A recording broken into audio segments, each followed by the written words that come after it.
So Jesus, the man of peace, says, I have not come to bring peace but the sword in today's gospel, and that he has come to set a man against his father and a daughter against her mother, and daughter-in-law against her mother-in-law.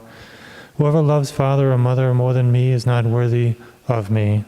So our Lord is preparing us before it happens, that we will undergo persecutions. We will not be accepted always by people, certainly not by outsiders who don't understand the Christian faith, and they will persecute us. They will treat us as different and strange and worthy of contempt, perhaps in many cases.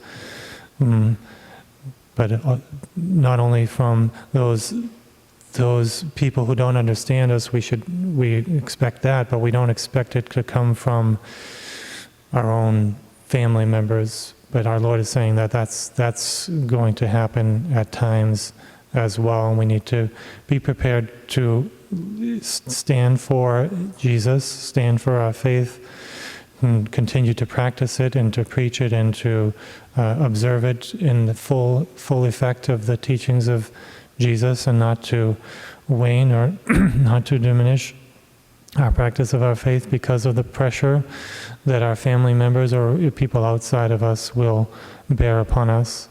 We must always, and if we wane or we cave, then we will be Christians unworthy of Jesus in to a greater or lesser extent.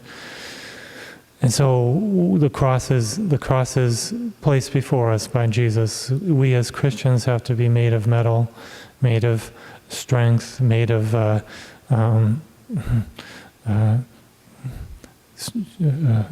strong fibers to withstand the difficulties of life. Our Lord is not promising a bed of roses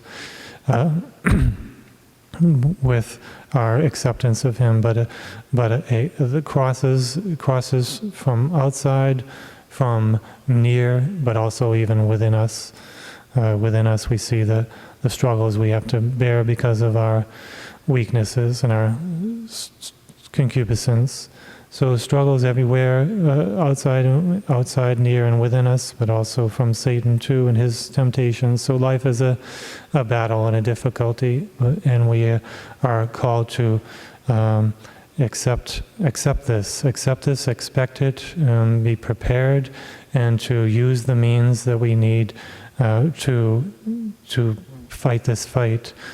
Prayer, of course, prayer and the sacraments, the supernatural help. We can't do it alone. We cannot come victorious through all these enemies unscathed without the supernatural help of God and the sacraments. We must be men of prayer. We must be men of going to the power that God gives us in the sacraments, in the Holy Mass, and the Eucharist, confession, to expect difficulties and to be made of the metal that Jesus will give to us if we go to Him, and certainly He will make us strong.